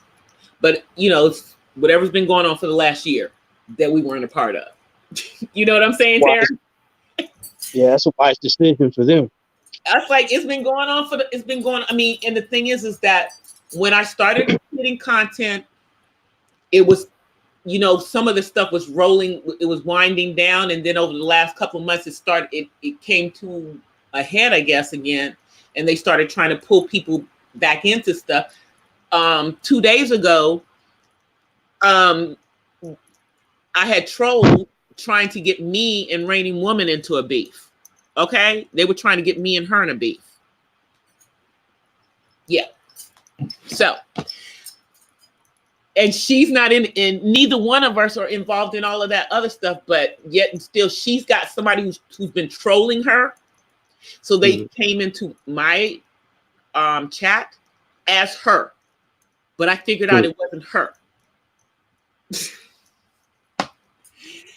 And then I had to go back to her and say, there's somebody who had this account. Let me show you this account. They're saying that they're you and they using your avatar in my chat. Go back and look at the chat for this thing and you'll see that person came in there after you left. After she left. Oh, after she left. Okay. Yeah, this was a daytime chat I had a couple of days ago. The one when you came in at the end. Yes, I do remember. Yes. One of those trolls was pretending to be Reigning Woman. But she had really been in the chat at the beginning of the chat. and the troll came in using her name, but a different account. And they even stole her avatar. So I gave her the account name for that one so she can report that account. The rest of them I just blocked out of my account.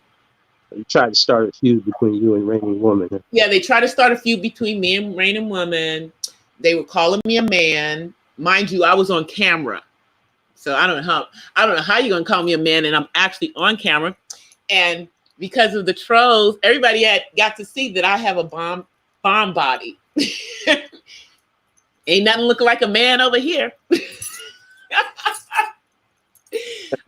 A couple of people, when they say, dang, you, I'm like, yeah, I'm not a bum.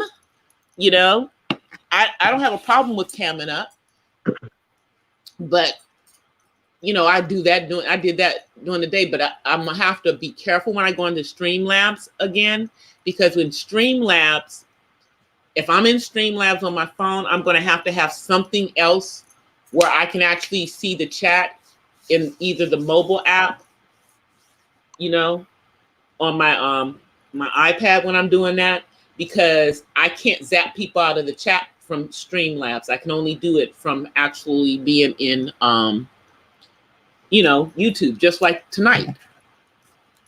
Like when I'm in StreamYard, I also have my phone in front of me looking in the chat. And if I see something and they don't, and nobody else gets them out, I get them out. Yeah. But yeah, that one that you were on a couple of days ago, that's the reason why. Haven't you noticed that almost everybody in the chat is modded up? Haven't you noticed that almost everybody who's a regular has a mod wrench? This is why. So that they can kick anybody out who's not supposed to be here. I have noticed that, yes. Yeah. Yeah, and Latu, I'm gonna have to mod you up too. Even though I know you only come every once in a while, I'm gonna mod you up too. So when you do come through, you can ask people out. Oh, there was 2 of them. Pamela's right. I didn't see the first one.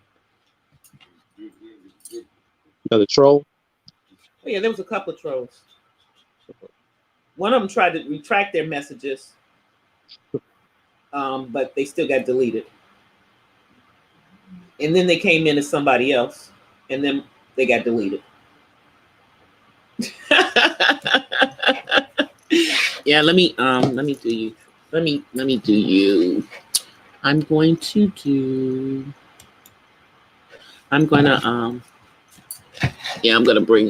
add Latu before we get out of here, so he's one of my people. Let me go to my, okay, there we go. Commentary with Latu. I'm adding him to the thing. I'm telling you, I was like, it's not that I want everyone to be, you know, modded up, but sometimes you got to do what you got to do. And after we had that madness that day, I'm just done. I'm like, oh, okay. Now I see why some people do this. Well, that's the second time that's happened, hasn't it? Well, no, that was the worst one to me. Okay, here, I got you. Okay, let me go do this. But I remember I was. Yeah, that was the second time, but this one went crazy. And I was getting rid of them left and right. Yeah. Yeah. I'm gonna add Latu. I'm in the studio right now. Go to my settings, community. Yep. I got like 10. I got like 10. I got like 10 mods. Virtual army. Got to. There we go. All right, Latu. Yeah.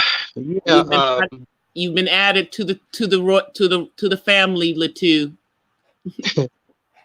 Yeah. So one of my family members have been released, and the other one's in stable position now. So, yeah, it got better, but you know, we're still it's still being observed though. Both of them, even though one's at home now. One was my brother, my older brother. Yeah. So all in all, it was touch and go there. You know what I mean? We were definitely worried. So Okay, yeah, because I knew when I saw you in the chat, I said, okay, somebody must be okay, somebody must be better you're back. yeah, Yeah, I just I know family is first. Family's first, Terry. Absolutely. Yeah. I returned from the hospital and I saw you were still on. I said, well, let me drop in and at least say hi. Yep. That's what that was. And I dropped in. I was glad that you dropped through because because I was able to tell Kinks because she was asking. I said I told her, I said, you'd be back on today because the conversation you guys have been working on the panel for her. Right. Yeah. And I said no, he'll be back on before you come back on. That's what I told her because she's not.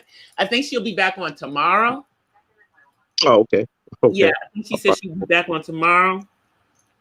And I didn't see her on today, but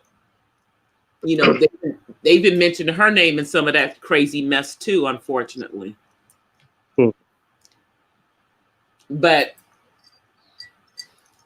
she's produced her receipts. She's done what she needed to do, and I told her to just move on. I said, you know what? Because they're not even worth it. They're not even worth your energy. Just and that's where I am. It's like I want to support as many content creators as I can, but I'm not going to support toxicity. So I'm glad that they've decided that they're going to get off of that because that's just it's really counterproductive for this sector of YouTube, especially for those of us who are over here continuing to put out our quality content and to keep things on the positive. I'll definitely have to give it as soon as I can. Yeah. But yeah, she wants to, because I think you guys are gonna it's funny because we're having like similar conversations in hers and in mine in regards to certain things, but I think she wants to do some relationship stuff. I want to do a thing on relationships, but I'm gonna do it after the first of the year because I think that'll be something that I would do. Like, I don't know if I would do that as a late night, panel. I think I would have to do it earlier, so we could get more people to be able to come up and talk about it. But I definitely want to do that at the beginning of the year. Just talk about the dynamics of the relationship between men and women, in general. Sure. I think that'll be a good one, especially, to give my perspective, and, and then we can get like some younger people's perspectives, so we kind of have, different age ranges, different cross sections given perspective. But I'm going tomorrow, Terry, I'm gonna probably come on. I'm gonna start the thing with the information about the winter solstice and the true celebration that goes on during this time of year outside of people thinking about Christmas and the Christmas presents, just bringing it back to the paganism that's surrounding the holiday. So I will be talking about that at the beginning of the thing tomorrow. But after that, it'll be kind of free talk. So we'll, maybe we can jump into some of the stuff that we were talking about in regards to the Khazarian Jews. Sure. No problem. I know. Yeah, I know I know I've been on here for over 2 hours tonight. Yeah, the pagan trash. I'm going to talk about it. Because people seem to forget that Christmas is a pagan holiday, and I need to remind them. It doesn't matter that you're celebrating, Jesus that day. You just need to know what was originally done on that day. So if you're going to be celebrating it as a, remembrance of when Jesus was born, even though that's not when he was born, that you know what you need to be casting down while you're doing that celebration. That's all.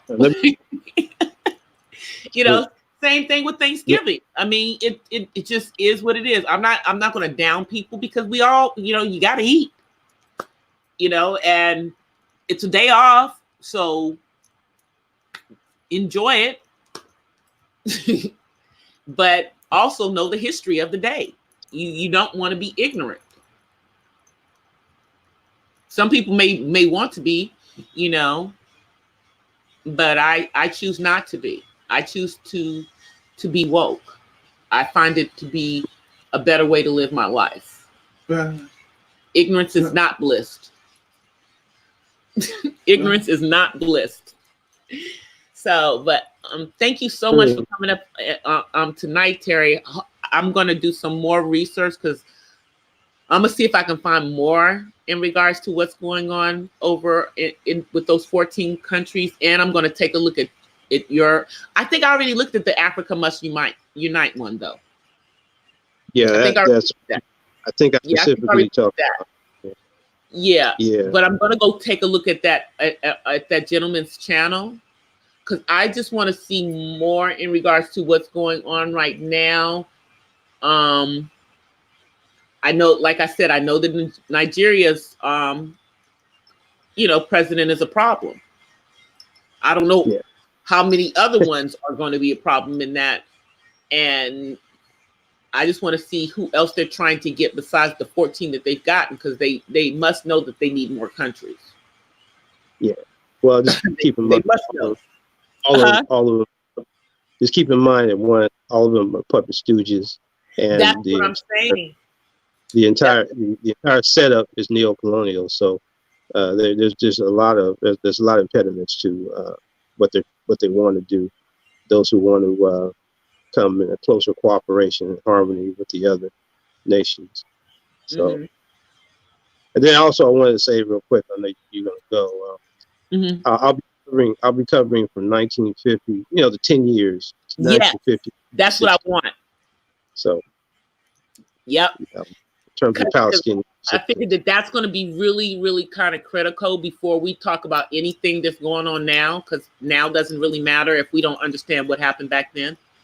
Right. So it'll be twofold. It'll be Zionist advanced annexation, take, and the Palestinian resistance. Exactly. Yeah. All of it. Yeah. We got to kind of bring all of that back to the forefront. You know, I mean, so many things have been happening, but I don't want to. I don't want us to not talk about that for too long. You know.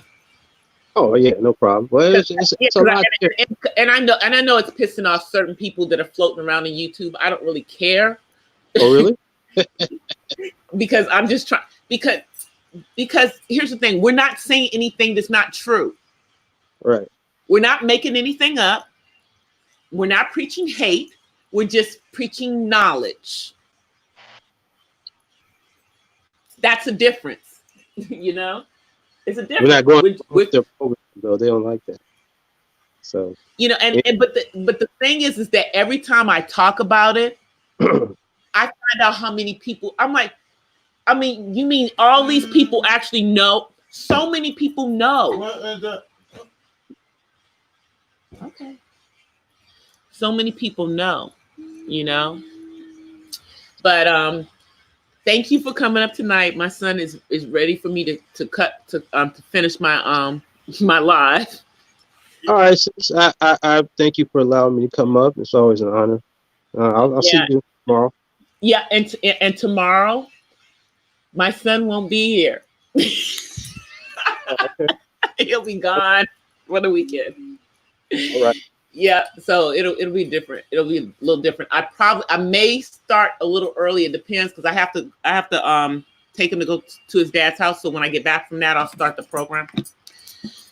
But it should be interesting tomorrow. It'll be more laid back because it's Friday night. And nobody has to actually get up unless they work on Saturday. But thanks, everybody. Thank you, all my mods, my room full of mods. thank you for taking care of those the trolls, because you know I've come to realize that it doesn't matter. A troll is a troll is a troll is a troll, and they're gonna keep coming. But I will see you guys tomorrow, and until that time, I just want to say peace and blessings from the West Side, everybody. Have a good night. Bye.